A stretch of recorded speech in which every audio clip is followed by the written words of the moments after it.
Hello and welcome to Do It Like a Dancer. Today I'm going to be telling you 3 different ways that you can spark plug your movement and add a lot of energy into it.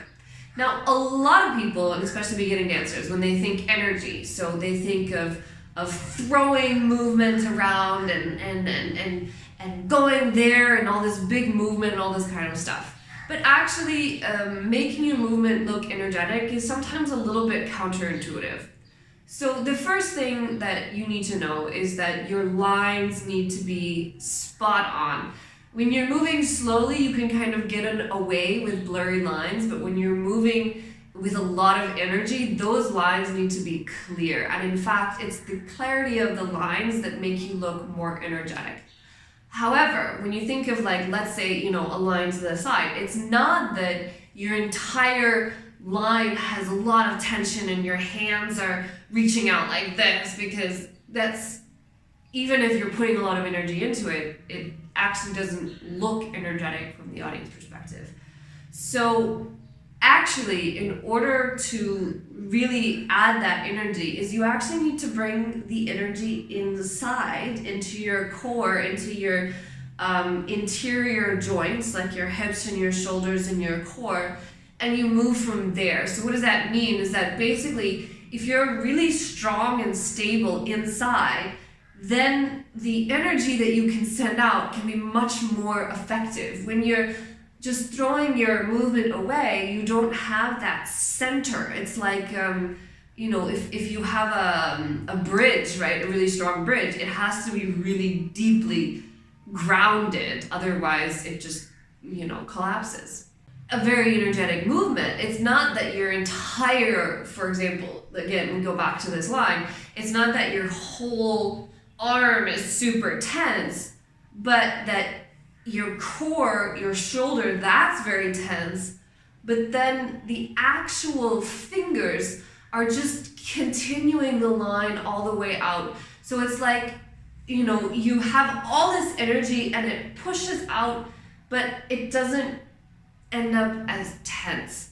So while I still have, less tension in my wrists and fingers, the movement is still very energetic. And that is true for your legs as well.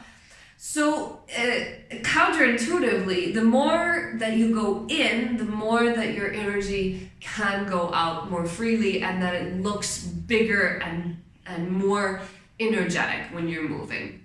The final thing to remember is that the more energetic, or the faster, or whatever, the more whatever it is you want to do for your movement, it needs to be clearer.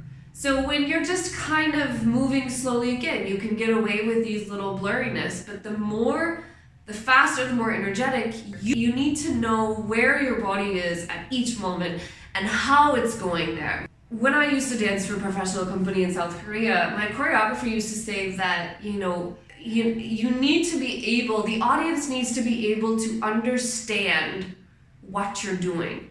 And it's not that there are words and you translate and it's like a mime, it's just that the movement has to be understandable in a way that you know what it is. It's clear to you. It's not just this, that, and the other thing, and you know this, but that each movement, improvised or not, is intentional. That is true across the board, but when you're working with more and more energy, it's even more important that you know exactly what it is you're doing. And finally, this kind of attaches to this last point, and this is also where your strength training comes in. So a lot of times with dance, there's a lot of focus put on flexibility, and flexibility is very important, certainly. But strength training is also very important. So to be able to have that energy, you have to have the force in your muscles to be able to do it, right? And if you don't have, your shoulders, your back, your hips, your feet, your arms, if they don't have that punch to them, then it's very difficult to add any energy to the movement. So it's kind of this interesting balance of, kind of pulling the strength inside you and then using that to ground yourself. And that's 3 ways that you can supercharge your movement with a little bit more energy.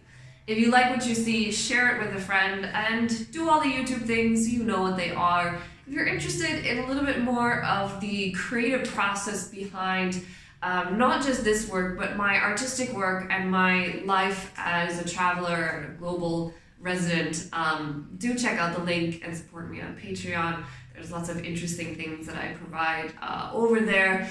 And a huge shout out, as always, to Netra, Hamid, and Charles particularly, and all of my Patreons. You guys rock my world. See you next time. Bye-bye.